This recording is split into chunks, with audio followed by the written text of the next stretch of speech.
time once again to slip into your camo, grab your bow, and join us out in the field for another episode of the Up North Journal, presented by PSE Archery. The Up North Journal crew is knocked and ready to rock for another exciting adventure. So let's step outside and hit the trail. This episode of the Up North Journal podcast is brought to you by PSE Archery, Yamaha Outboards, Better the Hunt, Easy Cut, Packer Max, Deer Camp Coffee, Buck Baits, JPO Game Calls, Limwalker Game Calls, Wild Seasoning, Total Peep, Sunrise Archery, Scent Lock, and Scent Blocker. Welcome back to another episode of the Up North Journal, everybody. I'm host Mike Adams, sitting in a blustery cabin here in mid-Michigan tonight. You're not kidding. It's windy out Hold there. on to your hat, man. I know, right? It's like holy cow. It's like I seen a cow blowing down the road, man. It was crazy.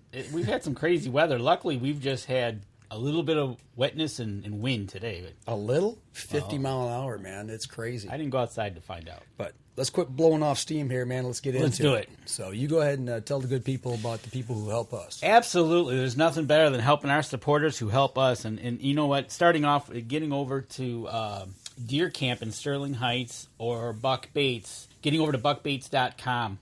If you use the promo code UNJ20, you'll get 20% off your order at buckbaits.com. Or go see Julie down at the store at Deer Camp in Sterling Heights. Go check it out. You can go check out everything they got in the store. It's a brick and mortar store. You can touch it, you can feel it, and you can buy food there. That's not bad at all. I like that. I know, right? He's got some venison there, and so got to go check it out if you're in Sterling Heights. You know what? A couple weeks ago, we had Lincoln Roan on the show, and before you know it, we're going to be into April. It's going to be needing to be spring planting season, and if you want $25 off your order, use the promo code UNJ25 at packermax.com, or give Lincoln a call and just talk with him. Find out tell him what you need, what you're looking for. He'll get you pointed in the right direction. And nothing better, getting those calls ready. Predator season's still going on, you know. Absolutely. Turkey season's coming up, too. And there's nothing better than getting over to JPO Game Calls and getting 10% off your order when you use the promo code UNJ10 at JPO. And you didn't give me the slide to put up this week. I thought I sent it to you. Oh, no, I didn't. No, you did not. Okay. We had them on the show a couple weeks ago. They are now proud supporters of UNJ. WildSeasonings.com. You use the promo code UNJ2021. You'll get your 10% off your order. You got to try this stuff because it's a seasoning that we tried, and it pops. Dude, it's out of sight. It is, isn't it? It's well, I'd say something, but I get in trouble for saying it. So right, I described it in a certain way. It makes your mouth explode. It does. It does. So, you know what? It's Thursday night. It's the third Thursday of the month, and that means only one thing at Up North Journal. It's Yamaha night. It is. And there's nothing better than having on a Yamaha Pro Fisherman, and we're going to talk fishing. The season's coming, fast approaching, so let's go over to Wisconsin and talk to Josh Blosser. Hey, Josh, what's going on, man? Hey, guys, how you doing? We're tying things down over here to keep things from blowing away, but other than that, we're doing good. Actually, I think we got something for Wisconsin blew this way. We'll send it back to you. Yeah, I was going to say, I hear you. Yeah, we've been dealing with those winds, too. It's crazy. It is absolutely nuts how windy it is right now. I bet the water's pretty choppy for you guys right now. Yeah, well, what open water's around here? I'm sure it's rocking pretty good. Is there any open water at all to be had right now? Yeah, there is. So, my home body of water here, Lake Wisconsin, the Wisconsin River runs through it. So it actually opens up fairly early, I guess, considering inland lakes. But a lot of the main bays still do have ice on it. So there's limitations. But luckily for us, I guess, there's a handful of ramps all the way around the lake. So there's definitely access. There's definitely great fishing going on right now. I know guys are out. I personally have not been out yet, but there's been a lot of guys out already catching some walleyes and saugers. I know here in Michigan, Saginaw Bay, we're getting the ice shoves coming up on shore right now. But the Saginaw River itself, man, I've seen boats on it already, people fishing, trying to get some walleye. So people are starting to get out there. It's that time of year. Yeah, absolutely. It absolutely is. And, just north of us is the Fox River running into Green Bay there. It's not quite at its peak, but, there's a group of guys up there that they work so hard to open them launches up as soon as the first warm front comes. I mean, they've got pumps, chainsaws, everything out there, and they do everything they can to start getting boats in the water, and them guys are catching, I'm hearing of 70 fish days already up there. They seriously take chainsaws to cut their way through the ice. There's definitely a group of guys that put in a lot of time in opening the ramps well before then if you just let Mother Nature take their time or do work its course. Yes, there is definitely a group up there that they put in a lot of work and effort. Yep, to get them, with the current, it goes right, the dam's right there. So They basically, anything to loosen ice, get it up, it gets out of there quick, and they got open water to go fish. That's hilarious. I've seen them use chainsaws for like sturgeon spearing, cutting the big holes for spearing. But man, they want the ice to go away. Yeah, right. Well, speaking of ice going away, we're hearing that you guys are coming to town next April. But before we get there, how did you become a pro walleye fisherman? Because we talked to your brother last year, and now we find out that his brother's in it. So you're the last of the four that we know that are in the pro walleyes, and what made you decide to head that direction and get into it? Was it the old I'm going to beat my brother game, or what was it? You know what it really was? It starts all the way with my grandpa. He's the one, as far as from what I remember, being a youngster. He lived up in Minocqua, and we'd go up there. I'm also a twin. So we would spend a month and a half just up with my grandparents in the summer when we were out of school. And fishing was his thing. He was a diehard fisherman. And what we did was basically we had a bunch of chores to do around their house, mowing the yard, whatever. Once we did those daily, then our reward was we got to go out fishing with Grandpa. And so as far as fishing goes, that's really where that came from. Now, the tournament side, I would probably have to say started with my dad.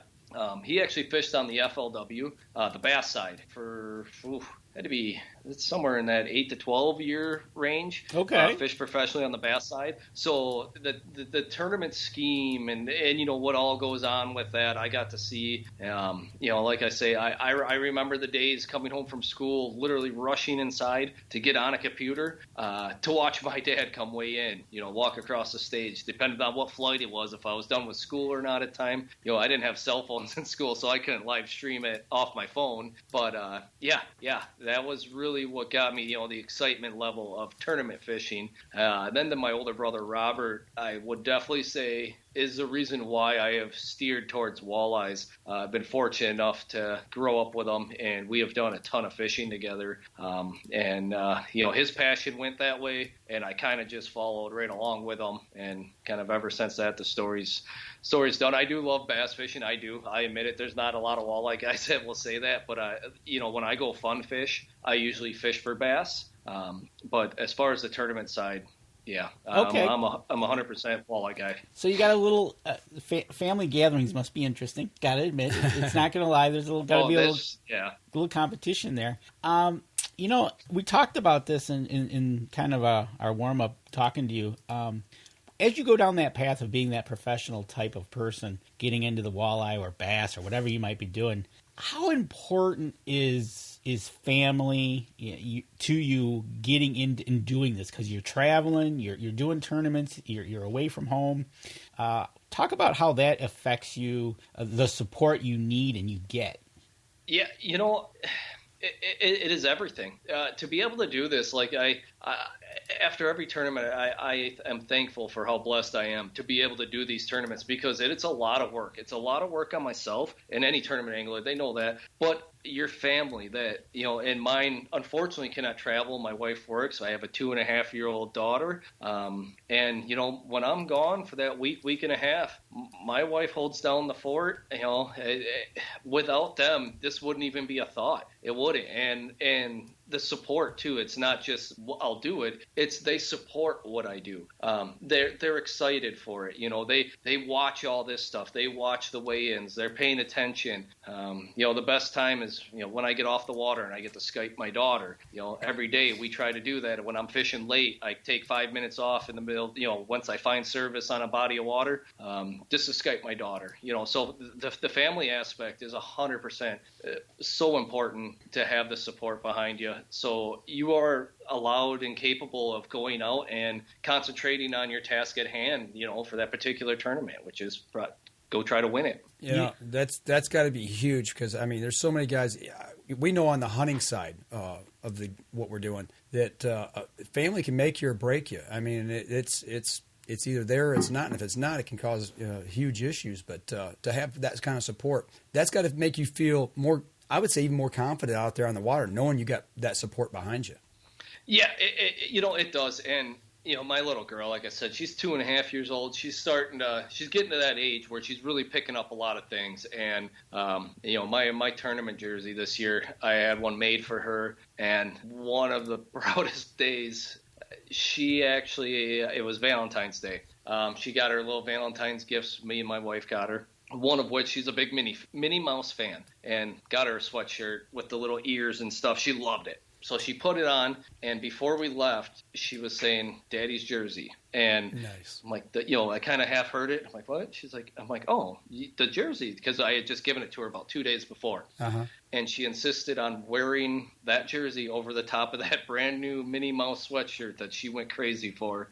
And that was pretty cool. I'm like, it's awesome to see your little girl in your tournament jersey. We got that picture up right now as you're talking about it, and awesome. It's one of those things that you're going along, and little things like this, they're going to last memories. And one thing nice about technology, if they're we also have their bads about it, but right. But it's that being able to be connected, whether it's through FaceTime or Skype or whatever.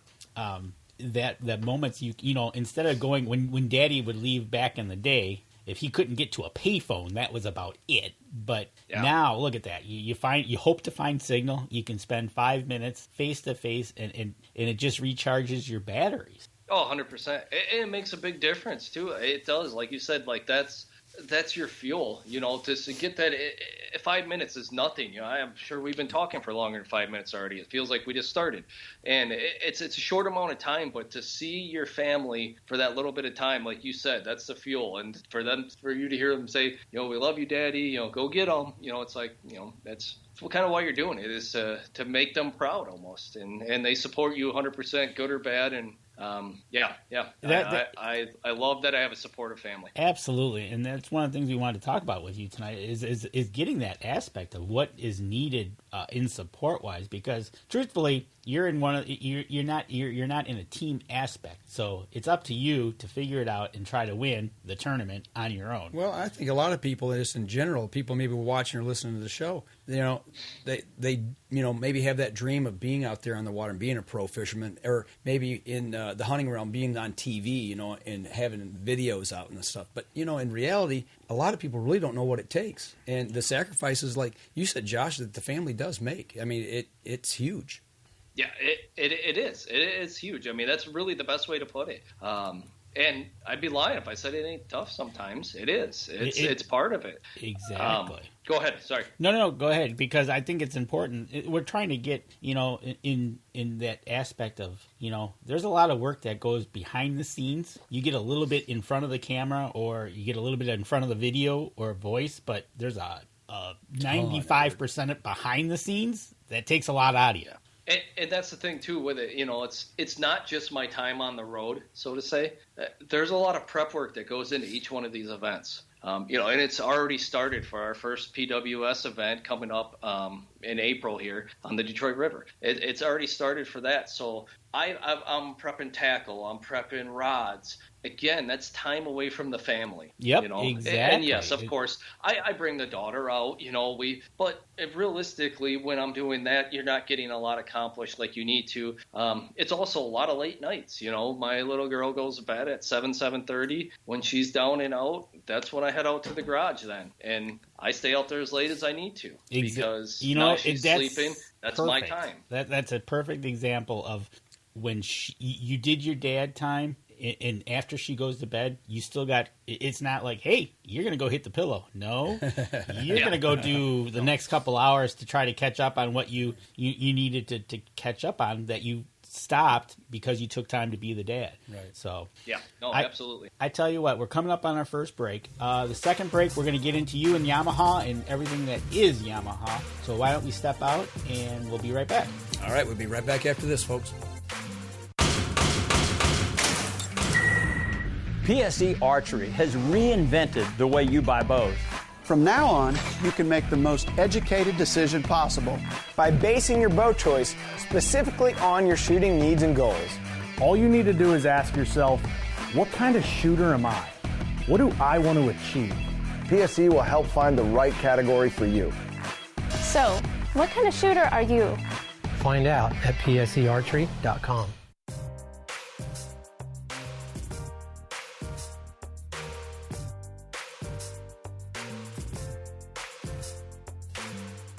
Welcome back. Second segment of the show, talking with Josh Blosser over in Wisconsin, talking about Yamaha. Right, exactly. First off, Josh, if anybody wants to follow you or check out how you're doing, can they follow you on Facebook and all that? Yeah, honestly, the easiest way is Facebook. I will admit that's the one I'm the most active on, especially with updates and stuff. Facebook and Instagram, a little bit of Twitter. I'm not a big Twitter guy. I don't know that well. But Facebook and Instagram, and it's literally just my name, Joshua Blosser. Pretty easy to find. And at the same time, if there are any questions or you have any comments or anything, shoot me a message. I'll respond to them, right away as soon as I see them. I'm an open book. Ask me anything. I'd love to answer any questions anyone may have. Just keep them nice. Yeah, just keep them nice, mellow. Becoming a Yamaha Pro Fisherman, how did that all transpire that you got on and are now on the Yamaha Pro Fishing team? So that would have started, lose track of years. I've been with them for about 7 or 8 years now, and they're my first sponsorship, and I've never looked back since that day with them. The big reason was a personal relationship with David Ittner that I had established leading up to me making the jump to fishing professionally, so to say. And I will always be thankful for David because he took a gamble on me, and I hope I'm doing him proud. I do my best for him, and that's where we got our start, probably about 7 or 8 years ago. And since then, just kind of kept building up, and here we are now fishing the head-to-head, the professional walleye series. And now you've gotten to the point where it's not just a sponsorship, but it's a relationship with the company, almost like a friendship that it just keeps on going every year. And I was going to say that's a great way to put it, because when it first started, you've got 1 or 2 names of, and you're in a little contact here, a little contact there. But now, after 7 or 8 years, I mean, the list of employees, staff at Yamaha that I've dealt with, that I've just met. And, now, again, the technology we were talking about earlier, social media, you can stay connected. It's amazing how many people you can stay connected with through Facebook. And it really makes a lasting impression when you meet them. And that's a great thing about Yamaha, is that they make you feel like a family. Again, you're not, I hate to use this reference, but you're not just a number. I am Josh Blosser to them. I'm not just some guy, which it's a good feeling. It's a great relationship. And we're kind of, as we're into our second year working with Yamaha, we're kind of finding that out as well. Learning you guys on the walleye side, on the bass side, Brandon Palahniuk, and you guys putting it all together. You guys are coming into town. We're going to talk about that later. We hope to hook up with you guys and sit down and talk with you and have a soda. And but what motor are you running? Let's talk about what you got to power you down the Detroit River this year, or gonna have. I'll be running my F300 offshore. That is the only motor I've ran since I've been with Yamaha, and I cannot say enough about the reliability. Honestly, there's so many good things you can say about Yamaha motors. The reliability, I can just keep saying that word over and over. It's amazing. It is simply amazing. I have had 0 issues, and yes, I'll knock on wood, just superstitious, but I have had 0 issues with any of my motors. They are incredible, and the performance of them, obviously, second to none as well. But, a lot of these tournaments, when we're making 60, 80, heck, it was making 100-plus mile runs one way. You want to be confident that you're going to be able to make it back to the dock or the landing when you're doing that. And it allows you to go fish, because I 100% know when I turn that key, I'm making it back in. There's no questions asked. So that's the key, and that's kind of the common thread that we're starting to see with everything going on here.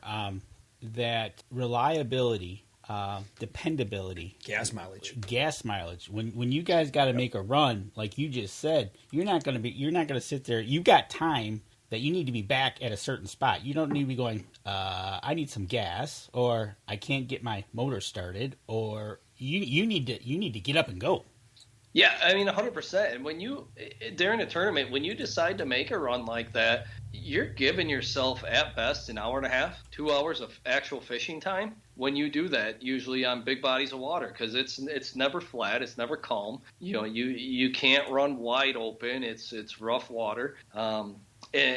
And you have to capitalize on every minute of your fishing time. So like you said, you can't be worried about having to go fuel up. Or even if you're making that extraordinary of a run where you can't sit there and fill up an entire 60-gallon tank. You need to know, hey, if I splash 10 gallons in, I'm good. I know it because of my fuel mileage, the great fuel mileage I get. I'm good to make it back. So you can basically do a splash and go in that situation, and it's the confidence of all those things that allow you to actually go and attempt those runs. And when you do those runs, it's a zero or hero type of run. So that's how you win tournaments, is taking the chance and laying it all out there. That's a good way of expressing that. We've talked about all the little keys with Yamaha, all the things that make Yamaha what it is. But when you put them all together, and just what you said, you've literally got, minutes are ticking, and you've got to get somewhere, fish, and get back, and you're laying it on the line. That says a lot. Yeah, it really does. There's not a lot of guys that are willing to make that type of a commitment to just call it 100-plus mile run. It almost, even myself saying it now, it almost sounds ridiculous in an 8-hour tournament that you're going to run. You got 200-plus miles in travel, and you're also going to fish and catch your 5 biggest fish. It just doesn't sound like you should be doing that. But again, with the reliability and the fuel mileage, it allows you to do it. It really does. It brings it into play. Without all that, you would never even look that far. That run would never even come into play. You would never even go take a peek at that area. But with the Yamaha, especially that F300, that offshore, literally, it's boundary to boundary. It's all in play. And you're talking about a 300 horsepower motor, and they've got them anywhere from correct. 2.5 all the way up to the big XTO offshores. That this whole reliability is needed, especially if you're going to take the ones out in the ocean, right? I don't feel like getting stuck out in the ocean. It just doesn't work well, I don't think. Let's drift around for a few days. Yeah, let's just drift around. At least here you wind up in Canada, Right. You know what's on the other side. Right, exactly. So, but, dependability is one of the key things that Yamaha stands for. So not only do they stand for dependability, they also pay back with this Yamaha PowerPay. Yeah, we've talked about that before. Can you explain that just a little bit to people maybe that are listening tonight or watching tonight that's never heard about this? Yeah, absolutely. So Yamaha PowerPay, it's best way a contingency program. So the best part about it, most companies have something like this out there. The big difference with the Yamaha one is it's free. You don't have to pay your way into it to hope to win a tournament to get paid back decently. It's free to be in. The second thing is you don't even have to win the tournament to collect on the PowerPay, which is In my experience, that's unheard of. Most of these contingency programs are all about if you win the tournament, there's set money aside. They want their Yamaha motors to do well, their participants to do well, and when you do well, they're going to reward you for it. And again, like I said, there's no entry into it. So literally, if you fish any tournaments, it's worth checking out their website, seeing the tournaments that qualify for it, and make sure you get signed up, even regardless, because it's free. Just in case you not accidentally decide to jump into one that qualifies for it, you want to be signed up. That way you can collect your money. You're right, and we have the website up on the screen while you're talking about it, Yamaha PowerPay.com, and the scroll has got what they've paid out. And like you said, you don't have to win the tournament. There's somebody in 31st place. 31st place, 13th place, 14th, 22nd, and they've got some money. It might be it's just a couple $100, or it might be a couple thousand, depending on what tournament and where they're at. But for free, why not? Absolutely. It just shows their support for their consumer.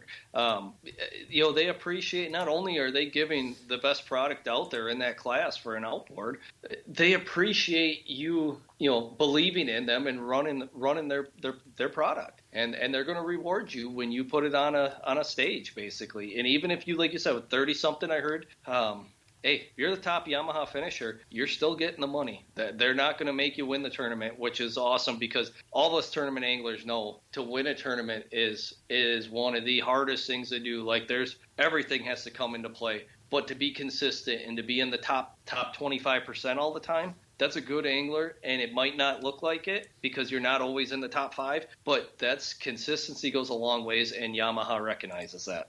Yeah, absolutely. Awesome. It's one of those things, whether it's walleye fishing, bass fishing, get on the website, YamahaPowerPay.com, register, check it out, see if any tournaments that you're thinking about getting into, and sign up if you got a Yamaha motor, because it could pay in the end. Absolutely. And then while we're talking about Yamaha outboards, you go over to YamahaOutboards.com. You can check out the whole line of motors, anywhere from a 2.5 all the way up to the big 425. So, it's just one of those things. Go check them out. The reliability and dependability and gas mileage, if you're looking for a new motor, is definitely getting over there to check it out. Before we go to a break here, let's just say somebody come up to you and you didn't know them. Maybe you're out kicking tires or kicking, the side of a boat, so to speak. Somebody's looking to buy a new boat. Well, if you're Joe, you're running over. If you're running over cones. Yeah, you're running. Oh man, he's going to get you for that when he sees you here in a couple of weweeks. But somebody's looking at a new boat, out kicking the tire, so to speak, and they're looking at motors. They say, we've seen you do some fishing. You're a pro fisherman. Why do you run Yamaha? What would you tell them the reason is that they need to look at Yamaha? Yeah, absolutely. When I'm at boat shows, whatever it may be, talking to anyone in the general public, there's 3 big points that I always make. And the first one is, again, what I harped on, the reliability. Mm-hmm.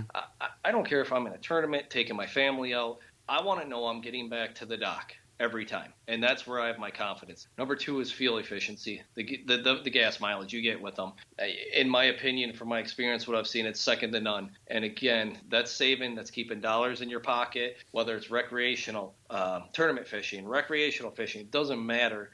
You have to start them motors. To be fuel efficient is a big deal. The third thing I tell people is, I said, you know what, if you line them up side by side, same hull, maybe it may not be the fastest one. It might not. In some cases, it will be, but it may not. But if you want to give me the fastest, and I don't know if I'm coming home and what that's taken out of my pocket for fuel, then you know what? Maybe Yamaha's not for you. But as far as reliability, fuel efficiency, and performance, there's only one that checks all 3 of them. And that's usually what I tell everyone, and that's why I've been with Yamaha since day one. There you go. That's brutally honest. That's it. And honesty is the best key to a good salesman and word of mouth. Well, and right now, it's with the way things are going in the economy. I mean, money's tight for a lot of people. Yeah. And, for me to put gas in my vehicle and head up north, I mean, there's times it's like, okay, I got to make sure I got enough money to be able to get back and forth, but also to go to work next week. I mean, some people, they cut it real tight, and they have no choice. So that's a good point, And maybe they do have the money to be able to buy a new motor, but when you start putting gas in it, it adds up over time. So I understand what you're saying. Absolutely. Well, I'll tell you what, we're bumping up here on our second break, so we're going to step outside. We come back. We got some questions for them. We got some questions from people here online, and we'll see where it leads us. So we're going to step outside, and we'll be right back after this. PSE Archery has always dominated the speed category. Now, the most revolutionary cam system ever to hit the market has perfected the shooting experience. Introducing PSE's Evolve Cam System, featuring extremely high let-off capabilities and the smoothest draw cycle in history. No other cam system has ever delivered this level of total comfort and total control. Experience PSE. Experience performance. Welcome back. Third segment of the show. Doing a little chatting here during the break. As always, we have a lot of fun during the break. So those of you who are listening to the podcast need to go over and check out our show. Everybody that's listening on the podcast, you got to go check over the Facebook or go check over YouTube, like Mike says, because there's a lot of things visually when you see what we talk about, and when we bring up the websites to look at the PowerPay, the Yamaha outboard motors. It just gives a whole different aspect of whether you're just listening to it or watching it. Right, absolutely. Absolutely. All right, we've got a couple questions here for you. First thing, you look at a tournament site. So you're heading to a tournament. What's the first thing you're going to look at? Probably the boat launch. Right? do you do a lot of pre-scouting from home on using your maps? Yeah, absolutely I do. And I'll answer that question, I guess, kind of how I perceive it as far as and hopefully I'm right here with whoever asked that. When we have a tournament location come up, especially one I'm unfamiliar with, the first thing I do is I lean on my electronics technology, navionics. I literally look at the lake, zoom way in, and I start just studying contours before even knowing anything about the lake. I just start looking. And then I'll start the research on if there's a river through it, what end does it run through, where's the current running, start really fine-tuning that. But the first thing, I just want to see the layout of the lake. Is it a giant bowl? Does it have multiple structure? Start to get an idea, and it almost gets me in a mindset like, okay, this is just a huge bowl, huge, reservoir type deal. Now we need to start worrying about X, Y, Z compared to a lake with multiple, mid-lake humps and da-da-da-da. So that's where I always start off. I always go to a contoured map and really study the whole lake and then start trying to put the puzzle pieces together like I'm there even before I'm there. Okay, so that's going to lead me to my next question. Okay, you're heading into the tournament. What's your favorite type of walleye fishing first? Technique-wise? Yes. Sure. So my favorite I would probably pitch in plastics, casting. Honestly, if you asked me that question 2 to 3 years ago, it was always, and it still is, it's a close second, it is, because I love it, is open water trolling. That's kind of where I got my start, where I felt like my strong suit was when I was young and kind of coming in. I guess one of the first things that kind of clicked for me. But as of late, I love pitching, casting to specific spots, specific fish, especially on a spinning rod and reel. That one-on-one combat, feeling the bite type thing. There's nothing better when you get on a good casting bite. Yeah, it's pretty fun. All right, so obviously you're making plans coming to Detroit, so you've been kind of studying where you're going to be at and whatnot, and you kind of you're building a game plan in mind then. Yeah, absolutely. And honestly, I've never been out there. Last year was my first time even in that area, fishing Lake Erie. And I did the same thing heading out to Lake Erie for the NWT Championship. Basically came out with everything, expected everything, and I had a blast. It was so much fun. So it's incredible fishery, and just from that little sample I got, I can't wait to fish the Detroit River. And I'm preparing it. It's a river, and in my opinion, with a river, there's a lot of your general tactics. Like vertical jigging is going to play a huge role. And I think our PWS, the Professional Walleye Series event coming up here. But there's a lot of other things, hand lining, for instance, on a river. You can't ever rule it out. It can really be a player, and I do like the hand line. There's, again, just looking at maps, contours. It looks like there's spots where you could cast to them. So it's literally going to be an event that you got to bring your entire arsenal. And with the PWS, what's kind of cool about it is we get 3 days to pre-fish. So again, I've never been on the Detroit River. I have 3 days to take a look at it, try to figure out what tactic's going to work best, and then I got to go beat 32 or 31 of some of the best walleye fishermen in the world and make it to the top 8 bracket. So I love the format. I can't wait to get started on that. And because of that situation, you've got in the river, the current's going to be super strong. And then when you head out to the lake, it changes. So depending on where you feel like you're going to go and try to catch these things, you're going to have an interesting 3 days of zipping around. And the weather can be anything from below freezing to 75 degrees. Right. That time of the year, it changes so quick. Exactly. With that April time frame, that early April, I should say, that's flip a coin. Like you said, it could be 60, 70. You could be in a T-shirt, possibly shorts even, or it could be the other way. It could be 20 easily, and you could have 2 to 3 inches of snow on the deck of your boat. Right. So it's going to play a big factor. It really is. I mean, that early April events, weather always plays a huge factor in them. We talked to Joe last time about that event coming up, and he explained it a little bit, the format and everything. For those who are watching or listening here, can you explain kind of the rundown of the way that works compared to other tournaments? Yeah, so this is going to be a unique experience with the Professional Walleye Series. It's 32 anglers. The big thing with that is we have 5 qualifiers and a 6th event championship. The same 32 guys are at every event. So unlike some of the past circuits we've all fished on, there's not and it was what it was. It's fine. It's great to compete against locals and stuff, but I guess there's not a local cherry picker. There's not a guy that only fishes this certain area. Yeah, he's a heck of a stick out there, but he's basically going to pay his money, come in, fish that event, and he's not going to travel and do it the rest of the circuit. Right. So you take all that out of play. It's the same 32 faces at every event. The second thing is, we're not having to put any fish in the live well, and I'm all for that. Like, even when I go fun fishing, I rarely keep fish to eat, and I'm 100% for it. Like, I'm not against that. It's just, unless I'm cooking them that night, I do not put fish in the freezer. So I love seeing fish go back to swim. I just love catching them. Right. And when we're able to catch these fish in this PWS format, put them on a scale, release them, this will all be done within a minute, and then continue fishing, that's going to be phenomenal. And not worrying about babysitting fish in the live well, taking care of them because you don't want, fish mortality. Right. No one does. There's not one angler that wants to kill a fish. There is not professional angler.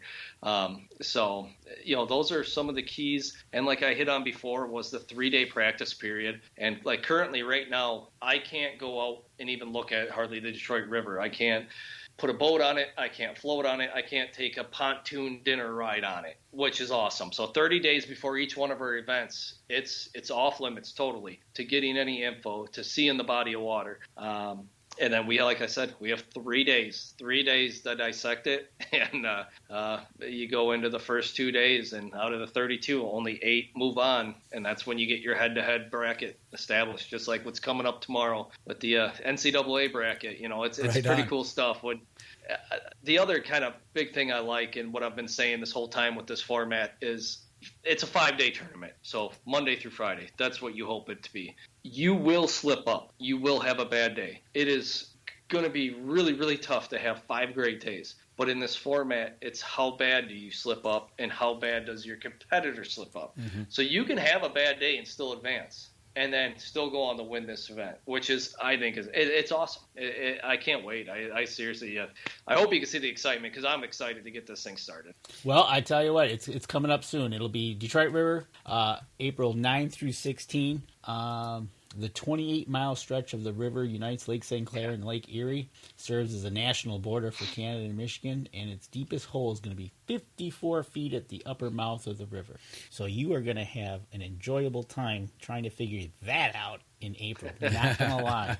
That's this just a little stretch, right? This right, is a little basically 30-mile stretch. Right. Well, actually, that's actually a good thing. It limits you to where you're going. You just got to figure out where they're at, right? And you just keep zipping up and down. Right. Question: do you ever drag harnesses?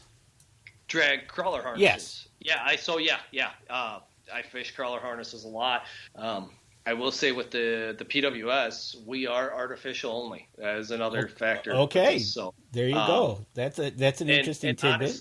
And honestly, as an angler, I love it because it sounds bad. Just kicked my table. One of my least favorite things is taking care of bait. Oh, the babysitting of, making sure crawlers are in the fridge, chubs, whatever. All that's gone. We're 100% artificial for the PWS. So, yes, I use crawlers, live bait a lot, have in the past. Now I won't be worrying about it, which I'm not angry about. That's awesome. And Elijah says, gives you another compliment. Is he like the president of your fan club or what? What I like most about Josh is he's always been a straight shooter, extremely smart. He's not a talker. You're a doer. So you go out and do it. Appreciate it, Elijah. Yeah. No, actually, Elijah's from my hometown. He's a heck of a stick around here as well. So don't let him sneak up on you. He's a toothy critter chasing guy, and tell you what, if on this Lake Wisconsin River system, if I want to go find a muskie or a pike, I know there's one person that could put me on one, and it'd be Elijah. He's a good dude. We run into each other a lot, and we get to exchange some stories, which is awesome. Hey, I just want to give you a quick heads up. Joe Okada's sneaking through the chat room here. I think he's trying to get the skinny on how you're going to set up for this tournament. Is he? Yeah, he said hi. Hey, Joe. He's probably. Yeah, let's see what he's talking about. Right. Joe doesn't know about what we talked about before we came on yet. So no, he doesn't. And I'm going to let you talk to him about that when you guys get together. So, it's one of those things. And this head-to-head thing, if you make it to the brackets, when they go live, you'll have a cameraman in your boat. Do they have you, the fisherman, and a cameraman, and that's it? Or is there 3 people to a boat, or just 2? So once you get to that bracket format, everyone will have a cameraman, and everyone will have a marshal, as well as the angler.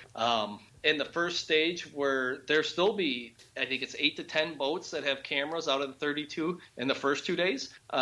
So they will have 3 people per boat. So there's a dedicated marshal. The cameraman is strictly a cameraman, not acting as marshal, judge, everything. He's running the camera. Your marshal is the one recording everything, calling all the shots. So, yeah, there will be times where you have 3 in the boat. Okay. I just wanted to know the format because I've been kind of watching the Bass guys and waiting for you guys to get live and do this head-to-head thing. Can't wait to see that coming up. But, it's going to be pretty exciting.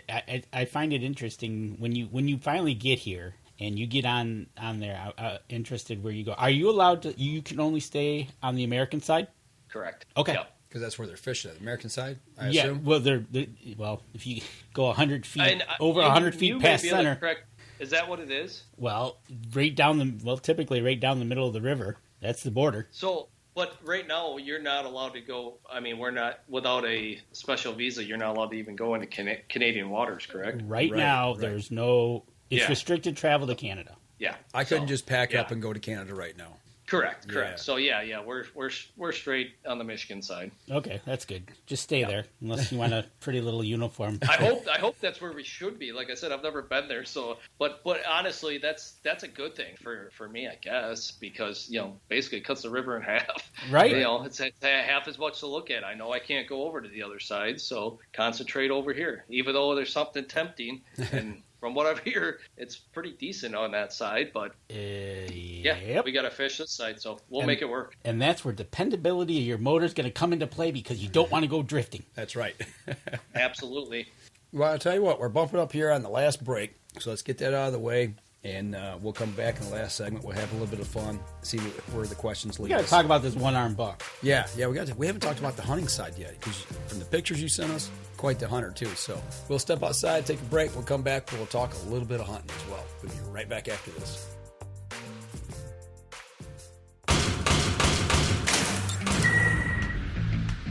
Acceleration is part of PSE's DNA.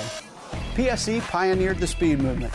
Now they've developed the vapor category to help you find the most powerful bows on the market to fit you. High speed equates to intense power and building the momentum you need to be successful. Are you a vapor shooter?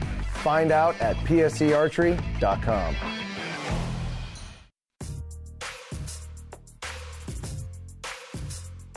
Welcome back. Last segment of the show. Again, got a little dicey there, didn't it? If you gotta if you're listening to the podcast, you gotta watch the Facebook Live, because what happens between the segments is just priceless sometimes. Good stuff. It's only instigation at its finest.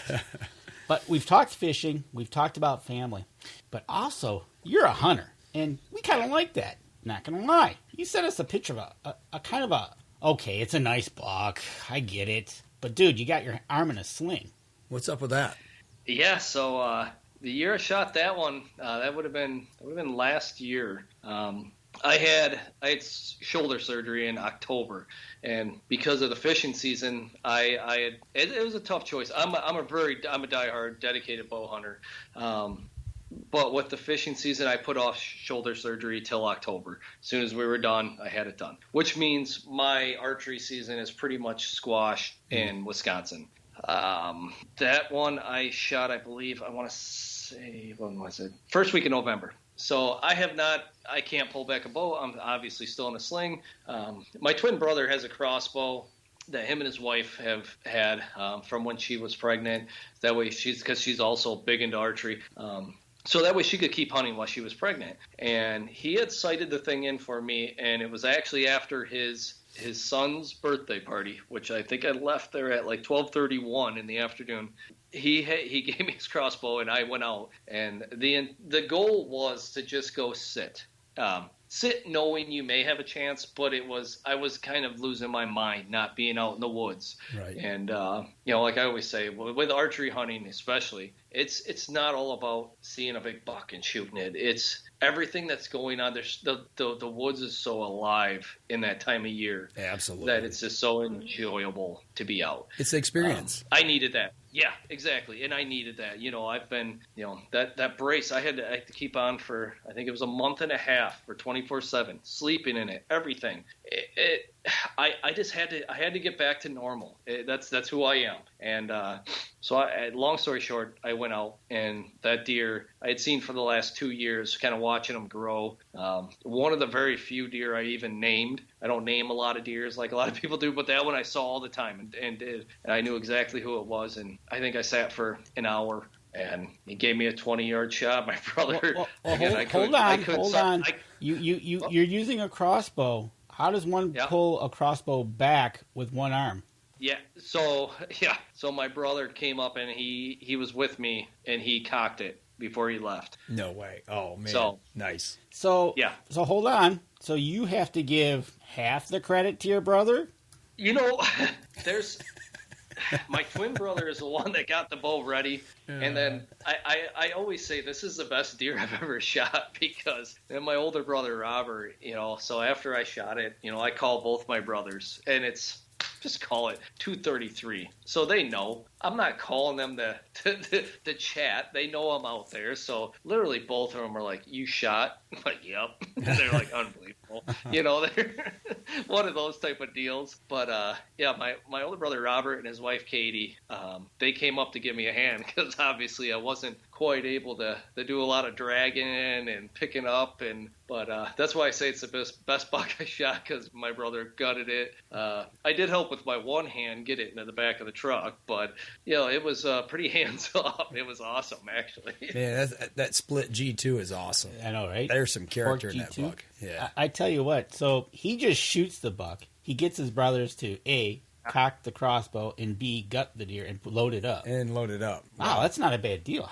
That's need pretty to sign good. up for this program. Yeah. Yeah, exactly. I need to get that sling out again this coming year. There you go. Maybe that's it, right? Maybe the deer felt sorry for you. Yeah, it probably did. Well, you sent us a couple other pictures. You're in an airplane flying somewhere to do a hunt. What's up with that? Yeah. That looks pretty cool. Yeah, to date, that's probably the coolest hunt I've been on. Me again, Robert, two of our other close friends. We did a do-it-yourself drop camp hunt up in Alaska for caribou. Nice. And that was an experience. Kind of to start off, you get in that picture of me in the plane. So the weather was terrible, windy and stuff. So our transporter, he actually took 3 of us in one of his bigger planes. That's his bigger plane. If you can see how much room's in there. Yeah, you look like sardines, all right? Yeah, and I don't consider myself a small person. I mean, I'm about 6 foot, 200 pounds, but it's pretty tight. So he flew 3 out of the 4 of us. Robert was the one that stayed back. He basically got us a little closer to the hunting grounds because of how bad the weather was. We couldn't take the little plane to get us all the way there. The next morning, he flew Robert all the way there, then came to this halfway point he dropped us off at that we camped out at and flew us all together. We were allowed ourselves, our rifle, and 50 pounds of gear, and that was it. Wow. That included your tent, everything. It was an incredible experience. It was awesome. And I think I sent you a picture, too. We tagged out. All 4 of us did. And it's one of them deals. We're out in the middle of nowhere. So we have, it's not like hey, we're done. You want to come pick us up? You get dropped off this day. We'll see you in a week. And you get picked up. Yeah. But if the weather's bad, it might be 2-3 days later because of these little planes. So that picture is one of my favorites. I don't know if you guys have it up or not with the 4 of us holding our caribou. You're allowed one each? Correct. Yes. Okay. Yeah, we were done. Yep. But basically, we had a lot of time. There's a lot of meat care that go into that. We went to work. We built a meat pool out of the resources there. We had one guy brought a small little tomahawk/axe. There was a lot of manual labor going into that as we're, treating the hides. We're taking care of this and that. The meat, we're hanging it. We're rotating it. But at the same time, we had time. In my opinion, it's a pretty cool picture. Yes, we had our phones with us. No, we had no service, but we were able to take pictures. So what happened on that picture was I was setting it up with rocks on the other side of that creek. Okay. And we'd start the timer, and I'd sprint across that creek, and everyone else was in position. And I'd quick try to grab my rack and make it look decent, and quick hold it up and smile. And it was like that. But again, we had nothing but time pretty much at that time. So it was fun, and we got some cool pictures. Yeah, we had a blast. We did. That's one I hope comes back around sooner than later. That was an experience for sure. Well, when you said you're limited on the weight of gear, did all 4 of you sit down and methodically plan, okay, I'll bring this, and then I'll bring this, so did you all work that out so you didn't have multiples of the same thing? Yeah, 100%. I mean, when you're 55 pounds of gear, that's not much at all. That's hardly anything when you consider, you set your rifle aside. Now, everything else, that includes your food. I mean, MREs, whatever. That's your jet boil to cook that type of stuff. Right. So, yeah, we definitely did. We basically made a list of shared essentials and then divided it up. Okay. And, you're bringing the water bladders, you're bringing this, you're bringing that. That way we weren't, there's no need when you're up there for more than one jet boil, realistically, unless something happens, but then now you build a fire. Right. So, yeah, we divided it out, and it was an awesome trip. We in my opinion, we nailed it. It was fun. We had everything we needed. But then we were successful, which was great to have fresh meat. Obviously, when you're on a hunt like that, there's nothing more rewarding than taking a backstrap and cooking it that night. So right on. And did you have any visitors, as in bears? We did not. We were very prepared by that, and you have to be if you go up into the tundra in Alaska. We had no bear visitors. We had a moose come through in the evening that we could hear as we're sleeping. They're not the quietest animals, so it came through pretty close. We found out later, once we got back to the Fairbanks area, we actually became friends with some locals there. And they were saying the area we were in is like a heavily populated wolverine area. Mm. And that's where they actually do a lot of their wolverine studies. So they were telling us, I guarantee you, your guys' carcasses were getting hit by wolverines constantly. So, but we never saw one, which I guess for my first trip up there, I'll take. Yeah. Good. Yeah. Good. I mean, don't get me wrong. I'd love to see one from a distance. Right. But if it's that or in our camp, I'll just go without seeing them. Don't want to shake hands with them. Yeah. Don't just slap a high five. You do your thing. I'll do mine. We're all right. Right. What did you guys use for water filtration? So we had two different filtration systems. We had a gravity fed, and then we had collapsible 5-gallon bags. So we had one that was dirty water, where we'd go to the creek, we'd fill that, put it through the filtration, and it was filtering into our clean bag. Then we also had the ones, and I forgot the names of them, but basically you fill up a cup and it's you just push hard down on it, that type of deal. Okay. So we had two different systems going. It was kind of how much water we needed. We always kept our clean bag full whenever we were back at camp. If it wasn't full, someone get more, run it through the filter, keep that full. So we always had plenty of drinking water because, the fun part's hunting them and getting the kill. But that's when the work starts now. And we had a good group up there. And it was literally every bull we shot out of them 4. We went 4 for 4. 4 guys were on that bull. It was all hands on deck.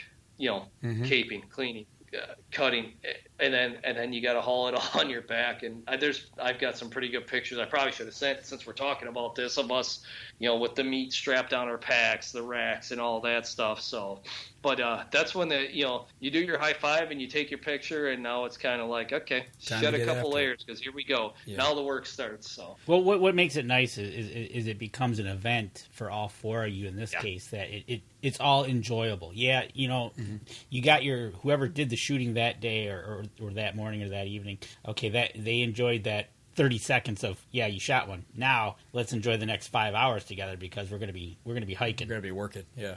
Yeah, exactly. And the thing is, it's a lot of work. Yes, it hurts. It's tiring. But like when you get back to camp with everything, it's a big reward.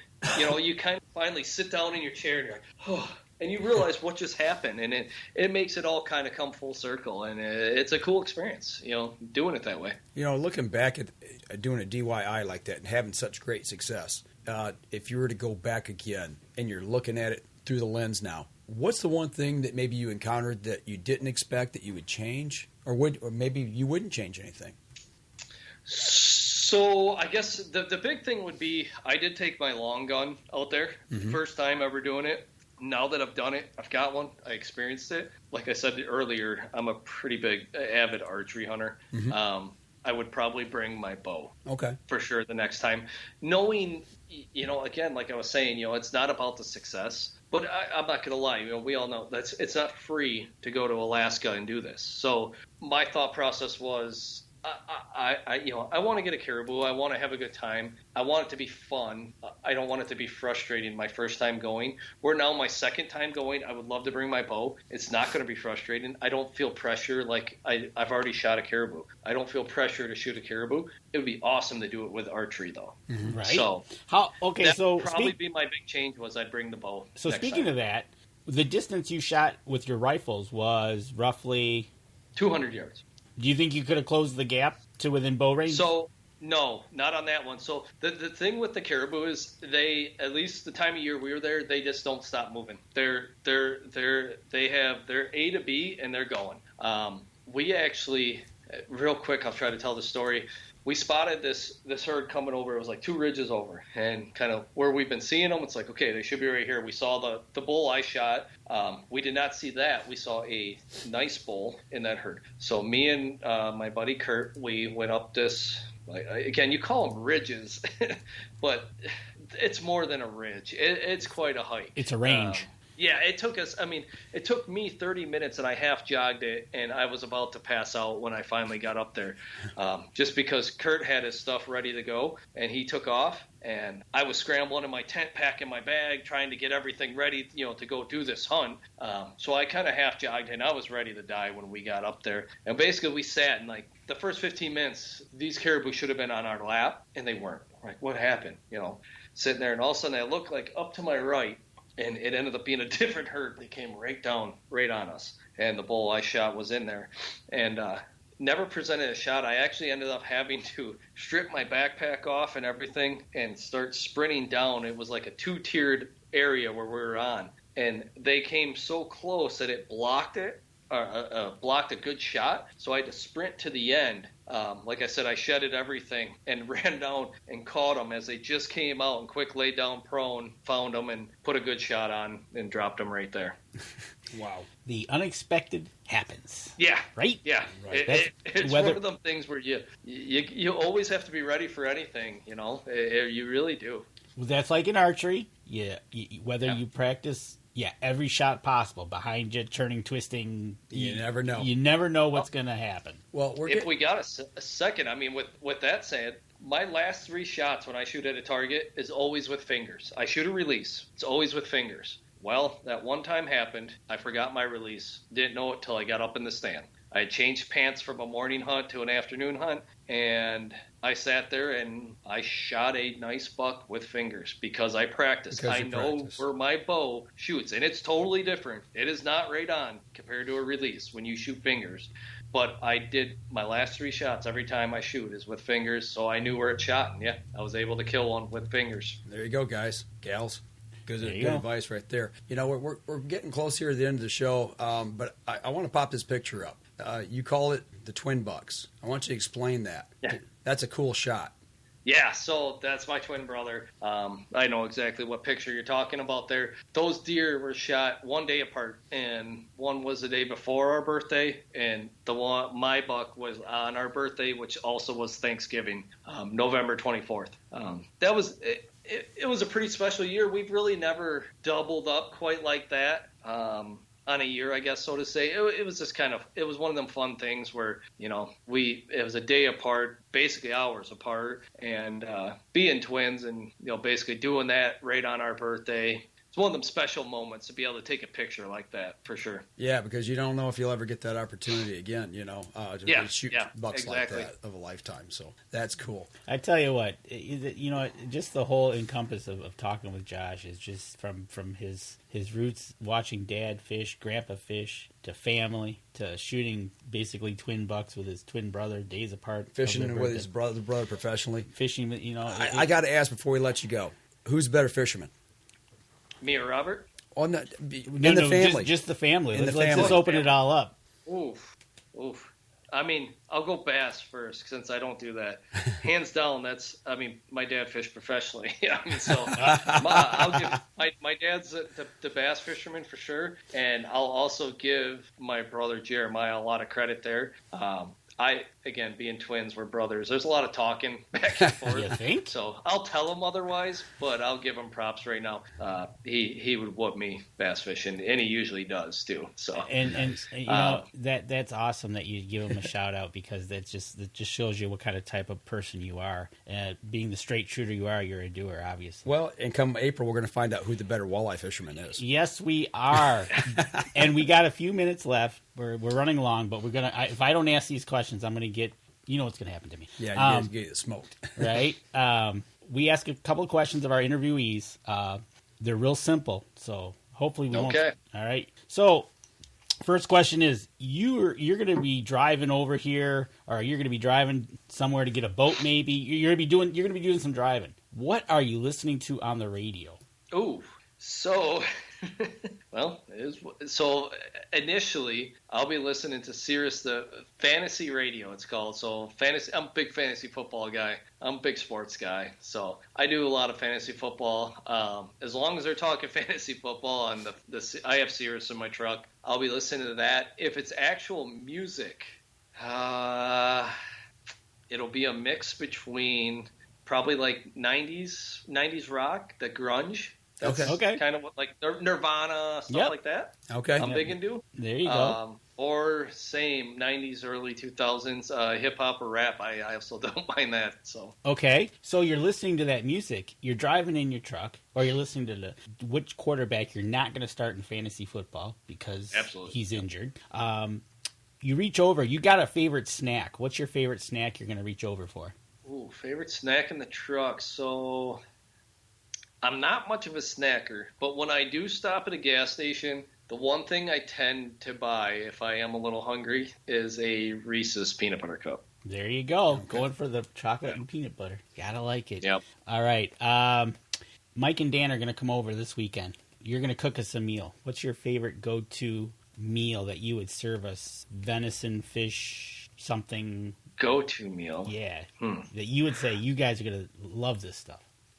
I would say it's not even. I would probably do steaks. I would probably do steaks on the grill. man, we are going because Joe's going to cook his steaks. Josh is going to cook his steaks. We're going to Wisconsin. Honestly, I was going to say crab legs, only because, like, if I was treating someone, like, I would want to do something like that. But, like, it's I can't, like, act like we get them fresh in Wisconsin. We don't, but I can get them we'll fake it. fresh. You know, they're frozen, but they're really good. I do enjoy making crab legs on the grill as well. So we could do surf and turf. Why not? We'll do crab legs, some king crabs, and steaks. Some fillets. There you go. We could pull some. We'll get some live crabs from Myers. We'll put them in a cage. We'll pull them out of Green Bay, and we'll say, "Look what we caught." And we'll have everybody going berserk. Yeah, right. That'll work. Okay. Last question. We just had a great meal of surf and turf. We're going to sit down by a fire, and you're going to tell us a story that really resonates within you about you, of something that happened or that comes right to mind. What would it be? Ooh. There is one. It's pretty deep too. There's a local state park here that I was hiking one day, and actually, I guess there's not a lot of detail needs to go into it, but there was a young girl who was struggling with life and basically went off the edge. And I had happened to hear her down there. She didn't. She was still alive. And yeah, that one. Oh, you were at the right place at the right time. Correct. Yeah, exactly. And was able to call for help, and yeah. Proud of you. Good Samaritan, man. Good job. That's an awesome story. That there is times when you need to be in the right spot. Anybody at the right time, they need to do the right thing. And lend a helping hand. And lend a helping hand, or make a phone call, or even just talk to the person if that comes up. That is an awesome story. It's exactly what it was. It was a tough situation, but I'm thankful I was there because I don't know where it all turned out, but I know she was okay after that. I mean, considering what happened. Right. So, yeah. Good. Great story. That's awesome. All right. That's it for our questions. We've taken enough time with you tonight. One last chance. Get over to YamahaOutboards.com. Check out also Yamaha PowerPay. And if you want to follow Josh along, get on Facebook, Joshua Blosser. Check him out on Facebook. Like him, share him, follow him. He's going to be going head-to-head here in April. We hope to see him live. Well, we hope to see 4 of you guys in the final 2 days. Right on. That'd be fun. Well, I tell you what, we're going to wrap up the podcast portion. Hang on with us just for a minute, and we'll continue the live stream for just a second. But for those of you on the podcast, don't forget, go over to his Facebook page, all of his social media, give him a like, follow, and share. Do the same for us. If you're listening to us over on iTunes, give us a review over there. That helps us. It helps the people who support us. That'll do it for us this week. And next week, we got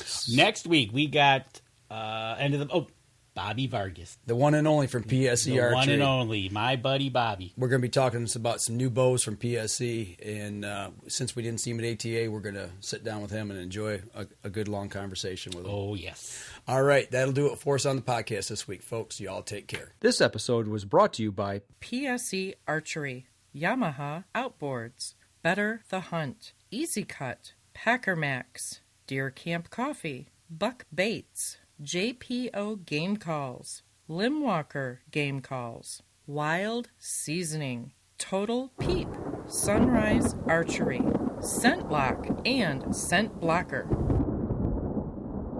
Thanks for listening, and join us again here next week. Until then, remember, as we always like to say, if you're out on the water or in the woods, shoot straight and be safe. Until next week on the Up North Journal.